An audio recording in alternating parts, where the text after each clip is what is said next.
ازيكم يا حبايبي، عاملين ايه؟ معاكم جهاد محمد من قناة حبهان وبندق. النهاردة هنعمل سينابون بطريقة هشة وطرية وهيطلع معانا تحفة، وهنقول كل التفاصيل اللي يطلع معانا بالشكل اللي انتوا شايفينه ده. سمي الله ويلا بينا على المقادير. اول حاجة عندنا تلت كوباية من اللبن الدافي، ده لبن بودرة دوبته في مية دافية بيدي طراوة اكتر. وحطينا رشة فانيليا، وحطينا معلقة كبيرة من السكر، معلقة كبيرة من الخميرة أو باكت خميرة، وضفت معلقة صغيرة من الخل، ونقلب كل ده مع بعضه وهنسيبه لحد ما يتفاعل بقى معانا بالشكل ده. نضيف معلقة كبيرة من الزبادي، وعندنا بياض بيضة صغيرة، مش هنضيف الصفار، البياض بيدي طراوة أكتر. وهنا عندنا زيت على زبدة، حوالي ربع كوباية من الزيت ونص معلقة من الزبدة. هنخلطهم مع بعض وهنضيف جزء وهنخلي الجزء التاني واحنا بنعجن. هنضيف كوبايتين من الدقيق، وهنضيف رشة من الملح، وهنضيف معلقة صغيرة من البيكنج باودر، وهنخلط كل ده مع بعضه. هنلاقيها محتاجة دقيق تاني، هنضيف نص كوباية، وبعدين هنضيف نص تاني. طبعا ده على حسب نوع الدقيق لحد ما تلم معانا، وهنسيبها ترتاح 5 دقايق وهنبتدي ان احنا نعجنها. طبعا نعجنها اقل حاجة لمدة ربع ساعة، وكل ما نعجنها اكتر تبقى هشة وطرية معانا اكتر وتبقى ناجحة معانا اكتر. وهنضيف طبعا معلقة الزيت على الزبدة اللي احنا ركناها واحنا بنعجن، وهنسيبها تخمر لمدة ساعة. وهنحضر الحشوة بتاعتنا. عندنا نص كوباية من السكر البني، مفيش سكر بني هنضيف نص كوباية من السكر العادي ومعلقة صغيرة من العسل الاسود عليها ونقلبهم مع بعض. وهنضيف معلقة من السكر العادي، وهنضيف معلقة من القرفة، ومعلقة من الكاكاو الخام، وربع معلقة من النشا. وهنخلط كل ده مع بعضه، وكده الحشوة جاهزة معانا. هنا العجينة بتاعتنا، هنبتدي نضيف دقيق ونبتدي نفردها بالشكل ده، ونحاول نفردها بسمك لا تخين قوي ولا رفيع، سمك متوسط. وهنفرد فيها لحد ما تتظبط معانا، نحاول نعملها بالشكل ده. هنبتدي نقطع الحروف بسكينة، او طبعا لو في مسطرة يبقى افضل.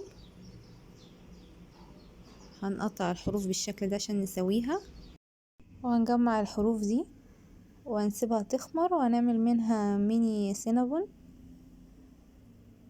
وهنبتدي ندهن العجينة بتاعتنا بمعلقتين كبار من الزبدة، حوالي 20 جرام. الزبدة تكون متماسكة عشان نعرف نفردها بالشكل ده. ونبتدي نضيف الحشوة بتاعتنا، نبتدي نقطع العجينة بشكل متساوي بالشكل ده،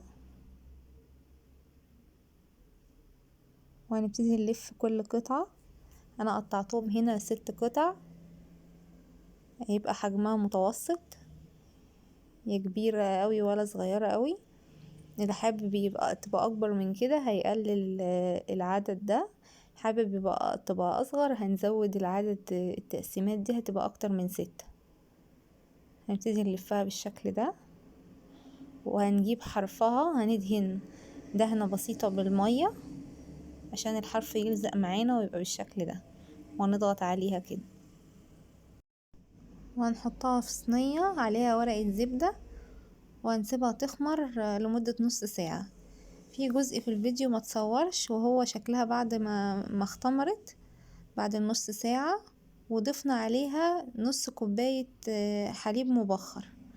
الحليب المبخر اللي هو عبارة عن كوباية لبن هنحطها على النار ونوطي عليها النار لحد ما تتبخر وتبقى نص كوباية. هنسقي بيها السينابون، وده اللي بيخلي السينابون بتاعنا طري. وبعدين هندخله الفرن، نسخن الفرن على درجة حرارة 200، وهنحطه في الرف اللي في النص. واول ما بندخله بنقيد الشواية ونوطيها خالص، وبنسيبهم لمدة 20 دقيقة. منحاولش نزود السوا اكتر من كده مجرد ما خدت لون من فوق، بس على نار هادية، نخلي الشواية هادية خالص عشان ما نحاولش نطول عليه، ان كل ما بيقعد في الفرن كل ما بينشف. فهي لمدة 20 دقيقة وهنطلعها. بعد ما نطلعها هندهنها دهنة زبدة من على الوش، وهنضيف هنبخها بالمية، ارشها بالمية، وبعدين هنغطيها، نحط عليها قماشة وهنركنها على جنب تطرى شوية، وهنحضر الصوص بتاعنا. عبارة عن مثلثين من الجبنة، وممكن نضيف معلقتين كبار من الجبنة الكريمي بدلهم، وهنضيف ربع كوباية من الحليب المكثف وربع كوباية من اللبن الساقع، وهنضيف حوالي معلقة كبيرة من الكريم شانتيه،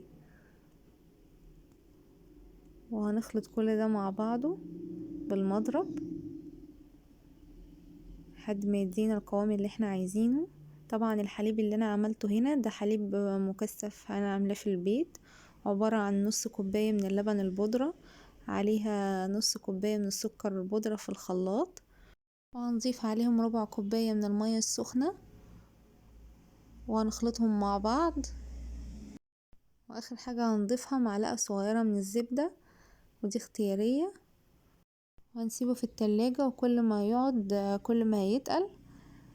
وهنا الخليط بتاعنا يبقى جاهز معانا بالشكل ده. طبعا لو الخليط طلع معانا تقيل بنضيف لبن ساقع.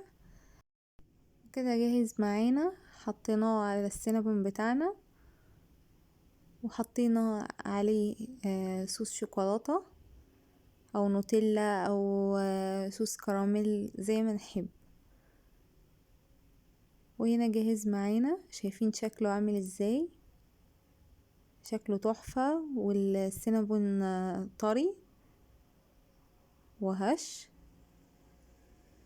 وريحته وطعمه في منتهى الجمال.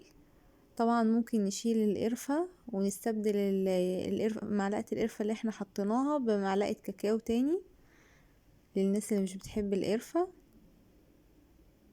شايفين طري قد ايه، والصوص بتاعه طعمه تحفة. جربوه ان شاء الله يعجبكم. ولو عجبكم فيديو النهاردة ما تنسوش الشير واللايك وتفعلوا زر الجرس عشان يوصلكوا كل جديد. اشوفكم على خير. باي باي.